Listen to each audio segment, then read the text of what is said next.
Hello everyone, and welcome to After Alexander, Episode 59, Andragoras.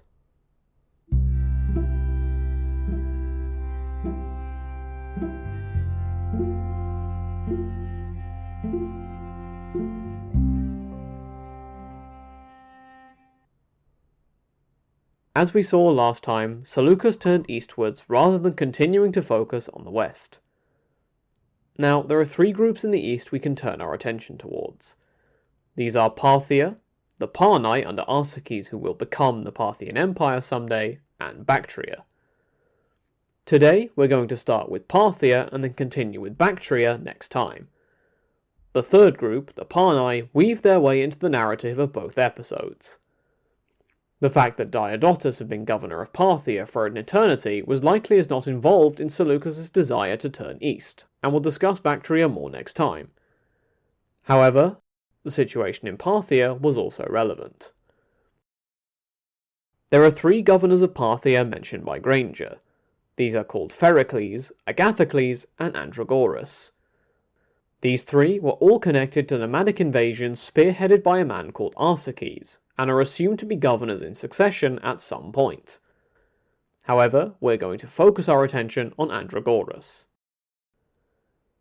Andragoras was satrap of Parthia and Hyrcania and started out as governor under Antiochus I or Antiochus II. Grainger says it's reasonable to assume that Andragoras started pushing Parthia in the direction of being an independent state. However, he says that proving it is not possible. This contrasts with the popular source Wikipedia, which definitively says that Andragoras declared his satrapy independent from Seleucus II in the year 245 BCE, creating coinage with himself wearing the royal diadem. There are some echoes in my mind with the Diadochoi declaring themselves kings decades ago. However, in our case today, the rightful king is still alive. Apparently, there has been some debate about when this independence took place, but it has been placed around about the Fraternal War. This independence actually kneecaps Andragoras rather than propelling him to greater glory. This is because the fact that he was independent meant he couldn't draw on Seleukid military support. Independence, or rebellion depending on whose viewpoint you're taking, is after all a two-way street. You can't have it both ways. Without the military might of the Seleucids behind him, Andragoras found it difficult to keep his borders stable. In the time period we are discussing, Parthia was continuously receiving new people. This included the Parni from the Caspian area, led by Arsaces. We last discussed the Parni in more detail in episode 42. Andragoras only got a few years to savour his kingdom, as in about 238 BCE, the Parni invaded Parthia. They took control of the north, called Astabene, and took its capital city of Kuchan. Following on from this, the Parni took the entirety of Parthia and killed Andragoras. I can only assume this death came in battle when he was trying to stop the invaders. After his death, Hyrcania was absorbed by the Parni. Now, there's quite a bit of uncertainty about the family tree and specifics of the Parthians. Writing in 1871, Rawlinson dates the rise of the Parthians as 255 BCE, during the rule of Antiochus II. A cause of this revolt was supposedly the fact that Bactria had successfully defied Seleukid authority, as we will explore a bit more next episode. Arsaces of the Dahe, a Scythian tribe, led the incursion.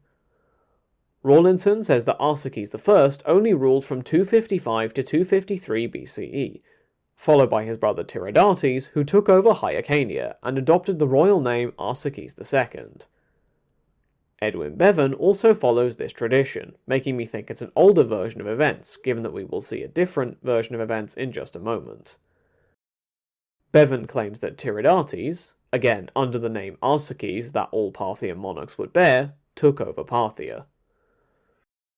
More modern sources place Arsaces II as the son of Arsaces I, and have Arsaces II ruling from 215 to 191 BCE. One tradition says that Arsaces II was the father of Priapartius, but most sources place him as Arsaces II's first cousin once removed via his uncle Tiridates. Arsaces II has even been identified as Artabanus I, and a historian called Assar has been noted as constantly reviewing and changing the order of the Parthian kings.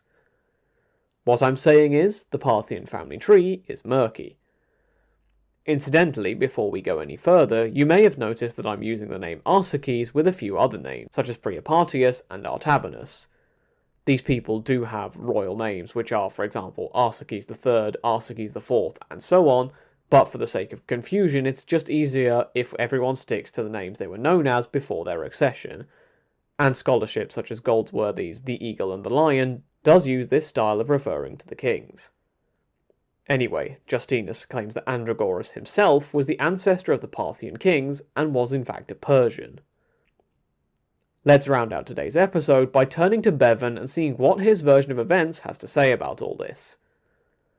Parthia had been rebellious before the Parni showed up, and Arsaces had created a petty kingdom at Astabene before he invaded Parthia. This seems to me to indicate that Bevan does not think Astabene was part of Parthia, unlike what we saw earlier. Equally, I suppose it's possible that first one slice of Parthia was taken and then another. Parthia would not fall to the Parni until the Battle of Ancyra had handicapped the Seleukid military might. This would perhaps explain why Andragoras wasn't being helped by Seleucus II. Seleucus might have been willing to tolerate a certain level of autonomy for his governors, as we discussed in previous episodes, but was simply unable to help Andragoras rather than explicitly refusing help, as per the tradition we saw above. Bevan even says that it wasn't with Ancyra that the Seleucids began to struggle, but instead decades earlier with the First Syrian War and the Galatians under Antiochus I. Supposedly, Pherocles, presumably the governor of Astabene, had been attacked by the Parthians when Antiochus II was king, because of Tiridates being insulted and killed. I might be misreading Bevan somewhat, because it seems to me that Tiridates can't be the one to be killed, as Bevan says that he conquers Parthia as Arsaces II. Then again, if Tiridates is just the grandfather of a king rather than the king himself, as more modern tradition would say, I suppose it's possible. Bear in mind, I'm not a historian, so I'm sure there is plenty more to untangle about the early Parthians than I am able to give justice here. As a final bit of trivia for today, even the name Arsaces might be a fiction invented to connect the Parthians back to the more distant Persians. Arsaces was the pre-regnal name of Artaxerxes II, a man from the same Achaemenid dynasty defeated by Alexander. Artaxerxes II was the man the Arsacids drew their family trees back to. Rawlinson notes that the loss of Hyrcania brought the notice of Seleucus II eastwards. Next time, we discuss the other relevant party on the eastern stage which Seleucus is now joining, Bactria. Until then, thank you all for listening. Feel free to get in touch at the show's email address for any questions, comments, or topic suggestions for future episodes. Until next time, have a great week, everyone.